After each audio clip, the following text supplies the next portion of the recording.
Hello everyone, स्वागत है आप सभी का टॉपर्स प्राइम चैनल में। इस वीडियो में आज हम पढ़ने वाले हैं डाटाबेस लैंग्वेज के बारे में कि डाटाबेस लैंग्वेजेस का यूज़ क्यों किया जाता है। ठीक है, इंपॉर्टेंट टॉपिक है, क्वेश्चन पूछ लिया जाता है यहाँ से, तो वो सारी चीज़ें हम इसमें डिस्कस करेंगे कि कौन कौन सी लैंग्वेज इसमें होती है और कौन कौन से फंक्शन जो है उनके अंडर परफॉर्म किए जाते हैं।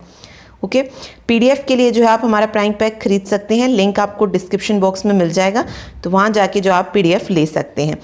ठीक, तो चलिए शुरू कर रहे हैं। देखिए, डाटाबेस लैंग्वेज का हम यूज़ क्यों करते हैं, तो किसी भी सिस्टम में डाटाबेस को क्रिएट करने के लिए या फिर उसे मेंटेन करना चाहते हैं तो उसके लिए जो है हम डाटाबेस लैंग्वेजेस यूज़ करते हैं।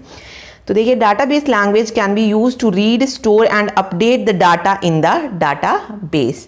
तो मतलब वही है, अगर हम डाटाबेस को क्रिएट कर रहे हैं, क्रिएट करने के बाद उसे अपडेट हो, उसमें से कुछ डिलीट करना हो, एडिट करना हो, इस तरीके से जो मेंटेन करके रखते हैं उसको, उसी को किसकी हेल्प से करते हैं, वो हम डाटाबेस लैंग्वेजेस की हेल्प से करते हैं।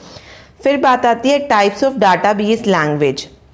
डाटाबेस लैंग्वेज की अगर टाइप की बात करूं तो कहीं पर आपको इसके 3 टाइप दिए गए होंगे, कहीं पर 4 तो कहीं पर 5 भी जो है देखने को मिलेंगे। ओके, तो बट आपको पता होनी चाहिए कौन कौन से हैं। अगर ऑप्शन में ऐसा कुछ क्वेश्चन आएगा कि कितनी डाटाबेस लैंग्वेजेस हैं तो वो उसके अकॉर्डिंग आप देख लीजिए। ऑब्वियस है 3, 4, 5 तीनों इकट्ठे तो आपको नहीं मिलने वाले हैं, और ना ही कुछ ऐसा क्वेश्चन कुछ पूछा जाएगा कि टाइप्स ऑफ डाटा लैंग्वेज कितनी है। ओके, तो इसमें देखिए मेनली अगर हम देखें तो कौन कौन सी लैंग्वेज आती है। DDL डाटा डेफिनेशन लैंग्वेज, एक होती है DCL data control language, data manipulation language, और फोर्थ है ट्रांजैक्शन कंट्रोल लैंग्वेज। फिफ्थ की जो मैं बात कर रही हूँ वो है DQL means data query language. ठीक है, डाटा क्वेरी लैंग्वेज में जो फंक्शन परफॉर्म होता है वो होता है सिलेक्ट। ठीक है, सिलेक्ट, जिसे हम DML में ही पढ़ेंगे। ठीक है, तो ये उसके साथ कंबाइन हो जाता है। तो अगर पूछा जाता है कभी तो याद रखिए DQL भी होता है डाटाबेस क्वेरी लैंग्वेज, और इसमें जो फंक्शन परफॉर्म होता है वो होता है सिलेक्ट। ठीक है, चलिए अभी ना थोड़े से डिटेल में देखते हैं। देखिए, सबसे पहले हम पढ़ रहे हैं DDL के बारे में। DDL की सबसे पहले तो फुल फॉर्म पता होनी चाहिए, तो वो है डाटा डेफिनेशन लैंग्वेज। ओके, ये क्या करती है, देखिए DDL is use to define database structure और पैटर्न। डाटाबेस का स्ट्रक्चर कैसा, उसका पैटर्न कैसा, जो भी हम डाटाबेस में जो डाटा स्टोर करेंगे उसको किस वे में, टेबल की फॉर्म में स्टोर करें या किसी और फॉर्म में स्टोर करें, तो जो उसका स्ट्रक्चर होता है, जो पैटर्न होता है, वो कौन डिफाइन करता है, DDL। इसके लिए हम क्या यूज करते हैं, DDL का यूज करते हैं। Okay, it is use to create schema, tables, indexes, constraint etcetera in the database. तो डाटाबेस में हम इसे क्या क्या क्रिएट करने के लिए यूज़ करते हैं। अगर हमें स्कीमा क्रिएट करना हो, ठीक है, टेबल्स क्रिएट करनी हो, इंडेक्सेस हो गए, कंस्ट्रेंट यानी कि कीज, इन सभी को क्रिएट करने के लिए हम किसका यूज़ करते हैं, डाटा डेफिनेशन लैंग्वेज का यूज़ करते हैं। DDL is use to store the information of meta data like the number of tables and schemas, their names, indexes, columns in each table, constraint, etc. तो यहाँ पे एक हमने टर्म पढ़ी, DDL is used to store the information of metadata. metadata क्या होता है, data about data. ठीक है, metadata क्या है, डाटा अबाउट डाटा, तो उसको स्टोर करने के लिए हम DDL का यूज़ करते हैं। और metadata like the number of tables, schemas, उनका नेम, इंडेक्सेस, क्या क्या कॉलम है हर एक टेबल में, कंस्टेंट मतलब कौन कौन सी कीज उसमें यूज़ हो रही हैं, ये सारी जो है हम किसकी हेल्प से करते हैं, DDL की हेल्प से करते हैं। ओके, तो देखिए, using the DDL statement you can create the skeleton of the data base. DDL statement का यूज़ करके आप क्या कर सकते हैं, डाटाबेस का स्केलेटन क्रिएट कर सकते हैं, यानी कि उसका स्ट्रक्चर जो होता है उसको बना सकते हैं। कुछ टास्क हैं जो इसके अंडर आते हैं, जैसे सबसे पहले है क्रिएट। डाटाबेस में ऑब्जेक्ट को क्रिएट करने के लिए हम किसका यूज़ करते हैं, क्रिएट का यूज़ करते हैं। तो it is use to create object in the database. अब क्रिएट की बात आ रही है, जैसे मैंने मान लीजिए टेबल की फॉर्म में कुछ बनाना चाहती हूँ मैं, तो सबसे पहले क्रिएट करते वक्त क्या बनेगी, हमारी टेबल बनेगी, टेबल क्रिएट हो जाएगी। ठीक है, अब देखिए मैंने टेबल की फॉर्म में कर लिया, फिर आगे है alter, it is use to alter the structure of the database. मान लीजिए मुझे ये टेबल पसंद नहीं आई, इसका जो स्ट्रक्चर था वो मुझे पसंद नहीं आया, तो मैं उसको अल्टर करना चाहती हूँ, तो उसके लिए हम क्या यूज करते हैं, अल्टर का। तो डाटाबेस के इस पूरे स्ट्रक्चर को ही चेंज करने के लिए पहले हमने क्या बनाया, डाटाबेस का स्ट्रक्चर क्रिएट किया, उसके बाद उसको हम क्या कर रहे हैं, अल्टर करें, उसमें कुछ चेंज करना चाहते हैं, तो उसके लिए जो है हम अल्टर यूज करते हैं। एक ड्रॉप, डाटाबेस में जो भी ऑब्जेक्ट हमने लिया, ठीक है, जो ऑब्जेक्ट हमने टेबल में क्रिएट किए, उस ऑब्जेक्ट को डिलीट करने के लिए हम किसका यूज करते हैं, ड्रॉप का यूज करते हैं। ओके, तो एक डिलीट भी आएगी इसमें आगे, वो डीएमएल में आती है, तो दोनों ही अलग हैं, याद रखिए ये चीज। डीडीएल में क्या यूज करते हैं, डाटाबेस के ऑब्जेक्ट को डिलीट करने के लिए ड्रॉप का यूज करते हैं। फिर आती है ट्रंकेट। ट्रंकेट यूज होती है remove all records from a table. कोई टेबल है उसमें जितना भी रिकॉर्ड है उसको डिलीट करने के लिए हम ट्रंकेट का यूज करते हैं। जो डीएमएल में डिलीट आएगी उसका यूज किस तरीके से होगा वो भी देखेंगे। तो ट्रंकेट क्या करेगा, जितना भी टेबल में रिकॉर्ड होगा उस पूरे को ही डिलीट करने के लिए हम ट्रंकेट का यूज करते हैं। ठीक है, ड्रॉप का यूज किया जाता है delete object from the table, ये चीज आप याद रखिए। आगे है rename, it is use to rename an object. कोई ऑब्जेक्ट हमने क्रिएट किया हुआ है, उसका नाम हम चेंज करना चाहते हैं, तो उस नाम को चेंज करने के लिए हम क्या करेंगे, रीनेम का यूज करेंगे। ठीक है, उसके बाद है comment, it is use to comment on the data dictionary. Comment का यूज किया जाता है डाटा डिक्शनरी में कमेंट के लिए। ठीक है, तो ये कुछ फंक्शन थे जो परफॉर्म करते हैं डीडीएल। ठीक है, data definition language. These commands are use to update the database schema. Next आता है फिर मेरा डीएमएल। डीएमएल क्या है, डाटा मैनिपुलेशन लैंग्वेज। डीएमएल का क्यों यूज करते हैं, to accessing and manipulating data in a database. अब हमारा जो स्ट्रक्चर था डाटाबेस का वो तो हमने क्रिएट कर लिया। मान लीजिए मैंने एक टेबल बना ली, किसकी हेल्प से, डीडीएल की हेल्प से मैंने एक टेबल क्रिएट कर ली अच्छे से। ओके, अब डीएमएल का क्या यूज होगा, अगर हम उस टेबल में से कुछ एक्सेस करना चाहते हैं, कुछ मैनिपुलेशन करना चाहते हैं, उसमें कुछ चेंजेस वगैरह करना चाहते हैं, अपडेट, डिलीट, ये सारी चीजें किसकी हेल्प से होंगी, डाटा मैनिपुलेशन लैंग्वेज की हेल्प से होगी। इट हैंडल्स यूजर रिक्वेस्ट, मतलब जो यूजर चाहता है उसको, यूजर अगर उस टेबल में से किसी चीज को हटाना चाहता है तो वो हटा सकता है, किसी चीज को ऐड करना चाहता है तो वो उसको ऐड कर सकता है। ओके, तो देखिए डीएमएल में और डीडीएल में क्या फर्क है। डीडीएल में हमने क्या किया, शुरू से जो है पूरा स्ट्रक्चर बनाया, पूरी टेबल हमने जैसे क्रिएट की। डीएमएल में क्या होगी, हमारे पास ऑलरेडी एक चीज होगी जिसमें हमें कुछ चेंज करने होंगे। ठीक है, तो ये चीज आप याद रखिए। Some task that come under DML, कौन कौन से टास्क आते हैं, सबसे पहले सिलेक्ट जो ये सिलेक्ट यूज कर रहे हैं हम, ये डीक्यूएल में यूज होती है वैसे, डाटाबेस क्वेरी लैंग्वेज। मान लीजिए कोई भी क्वेरी है कि मुझे ये वाली चीज जो है इस टेबल में से देख रही है, तो हम क्या करेंगे, सिलेक्ट यूज करेंगे उसके लिए। ठीक है, ये हम एसक्यूएल में कमांड जब पढ़ते हैं तो और ज्यादा बेटर अच्छे से समझ में आएंगी ये। ठीक है, तो सिलेक्ट यूज करते हैं। तो it is use to retrieve data from a database, जब हम डाटाबेस में से कुछ डाटा रिट्रीव करना चाहते हैं तो उसके लिए हम सिलेक्ट का यूज करते हैं। ठीक है, फिर आती है इंसर्ट। अब मान लीजिए मेरे पास कोई भी टेबल है, मुझे कोई डाटा ऐड करना, कोई स्टूडेंट, आप एग्जांपल ले सकते हैं, कोई स्टूडेंट टेबल है, मतलब स्टूडेंट की मैंने टेबल क्रिएट की है, पहले 5 स्टूडेंट थे, कोई और नया बंदा आ गया है और मुझे उसी टेबल में उसे जो है ऐड करना है।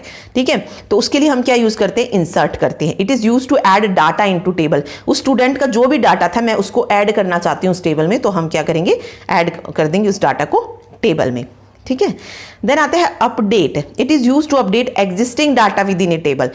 कोई टेबल है, वहां पर जो डाटा है उसको मैं चेंज करना चाहती हूँ, अपडेट करना चाहती हूँ। मान लीजिए किसी बच्चे का, अगर टेबल ही ले रहे हैं हम, स्टूडेंट टेबल, किसी बच्चे के का जो एड्रेस है वो चेंज हो जाता है। ठीक है, तो उसको चेंज करने के लिए मैं क्या यूज करती हूँ, अपडेट कमांड का यूज करेंगे। ठीक है, उसको हटा के उसको चेंज करना है तो अपडेट करना है, तो it is use to update existing data with in a table. ठीक, फिर बात आती है डिलीट की। It is use to delete all records from a table. अब देखिए all records from a table का यहाँ पर मतलब और वहाँ पर मतलब क्या था। मान लीजिए मेरी कोई टेबल है, यहाँ पे रो 1 है, 2 है, 3 है। जो ट्रंकेट कमांड थी वो क्या कर रही थी, इन पूरी टेबल को, इस पूरी टेबल में जो भी चीज़ें थी उन सभी को जो है वो क्या कर रही थी, डिलीट कर रही थी। लेकिन डिलीट क्या करता है, डिलीट रो पर अप्लाई किया जाता है। इस पूरी रो को अगर हम डिलीट करना चाहते हैं तो उसके लिए हम डिलीट का यूज करते हैं। इस पूरी टेबल को जो है हम डिलीट से नहीं हटा पाएंगे, उसके लिए हमें क्या यूज करना पड़ता है, ट्रंकेट का यूज करना पड़ता है। ओके, तो टेबल्स में जो भी रिकॉर्ड्स है उसको डिलीट करने के लिए हम डिलीट का यूज करते हैं और ये रो पर अप्लाई होता है। ओके, उसके बाद है merge. It perform upsert operation. Upsert operation यानी कि इंसर्ट और अपडेट दोनों ही ऑपरेशन जब परफॉर्म होते हैं तो उसको बोलते हैं मर्ज। देन है explain plan. It has the parameter of explaining data. एक लॉक टेबल है, ये क्यों यूज किया जाता है, कंकरेंसी को जो है कंट्रोल करने के लिए हम लॉक टेबल का यूज करते हैं। ठीक है, कॉल भी यूज होती है इसमें। एक और चीज जो इसमें यूज होती है वो होती है कॉल। तो जावा सब प्रोग्राम को कॉल करने के लिए इसका यूज किया जाता है। आगे है data control language. Data control language DCL। DCL का यूज क्यों किया जाता है, जो भी डाटाबेस में जो डाटा स्टोर हो जाता है उसको रिट्रीव करने के लिए। ठीक है, DCL is use to retrieve the stored और सेव्ड डाटा। कहीं पर मान लीजिए, देखिए आज के टाइम में अगर हम बात करें तो डाटा और इन्फॉर्मेशन सबके पास बहुत ज़्यादा होता है, तो उसको वो कहीं ना कहीं सेव करके रखते हैं। ठीक है, जब हम उसको रिट्रीव करना चाहते हैं तो हम किसका यूज करते हैं, DCL का, डाटा कंट्रोल लैंग्वेज। तो DCL is use to retrieve the stored और सेव्ड डाटा। इसमें देखिए DCL execution is transactional. DCL execution कैसी होती है, ट्रांजैक्शनल। ट्रांजैक्शनल का मतलब जैसे ट्रांजैक्शन होती है एक जगह से दूसरी जगह, कुछ इस तरीके से होता है। It also has roll back parameter. Roll back parameters क्या होता है, देखिए एक एग्जांपल ले लेते हैं। जैसे बैंक अकाउंट है, उसमें हमें जो है एक अकाउंट से दूसरे अकाउंट में ट्रांसफर करनी है पैसे। ठीक है, लेकिन किसी प्रॉब्लम की वजह से जो है वो पैसे ट्रांसफर नहीं हो पाते हैं। ठीक, लेकिन ना तो वो पैसे ट्रांसफर हो पाए और ना ही वो वापस से उस दूसरे ही अकाउंट में आए, तो वहां पर हम क्या यूज करते हैं, रोल बैक का। रोल बैक यानी कि जो चीज जहां थी वो पहले से ही वहीं पर आ जाए। मींस जो हमने ट्रांजैक्शन की थी वो वापस से कहां आ जाए, अपनी उसी वाली पोजीशन में आ जाए। तो उसके लिए हम एक रोल बैक भी जो है इसमें यूज करते हैं। ठीक है, but in Oracle database the execution of data control language does not have the feature of rolling back. But अगर हम बात करें ओरेकल डाटाबेस की, SQL डाटाबेस में तो रोल बैक होता है, रोल बैक पैरामीटर्स हम यूज कर सकते हैं। लेकिन ओरेकल डाटाबेस में जब हम एग्जीक्यूशन करते हैं डाटा कंट्रोल लैंग्वेज की, तो उसमें जो है रोलिंग बैक का कोई फीचर नहीं होता है। ठीक है, Here are some tasks that come under DCL। तो इसमें कुछ टास्क है जो DCL के अंडर आते हैं। जैसे सबसे पहले grant. It is use to give user access privilege to a database. ये क्या देता है, ग्रांट क्या करता है, यूजर को प्रिविलेज देता है कि वो डाटाबेस को एक्सेस कर सके। ठीक है, रिवोक क्या करता है, जो उसे प्रिविलेज मिली है उसको क्या कर सकता है, रोक सकता है, कह लीजिए कैंसिल कर सकता है। ठीक है, या वापस ले सकता है उस जो अधिकार उसने यूजर को दिया था, ग्रांट किया था कि वो जो है डाटाबेस को एक्सेस कर सकता है, उसको क्या कर देगा, ये वापस ले लेगा, revoke. It is use to take back permission from the user. जो ग्रांट में उसे परमिशन मिली है उसको बैक लेने के लिए, उसको वापस लेने के लिए हम किसका यूज करते हैं, रिवोक का यूज करते हैं। तो ये दोनों इंपॉर्टेंट है जो कि DCL में यूज होती हैं। ठीक है, there are the following operation which have the authorization of revoke. तो कुछ ऑपरेशंस होते हैं जिसके पास ऑथराइजेशन ऑफ रिवॉक होता है, जैसे कनेक्ट हो गई, इंसर्ट हो गई, यूजेज है, एग्जीक्यूट है, डिलीट है, अपडेट एंड सिलेक्ट है। ठीक है, उसके बाद जो फोर्थ आती है लैंग्वेज वो होती है ट्रांजैक्शन कंट्रोल लैंग्वेज। TCL का हम यूज क्यों करते हैं, to run the changes made by the DML statement.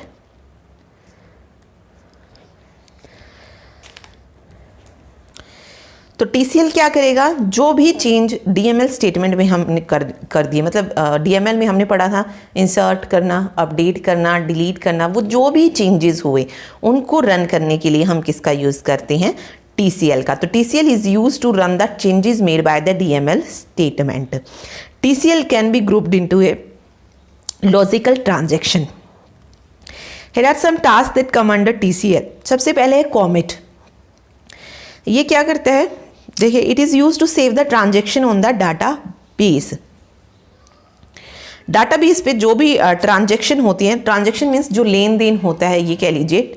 ठीक है, उसको जो है बचाता है, बचाने के लिए जो है हम यूज करते हैं कॉमिट का। तो it is use to save the transaction on the data base.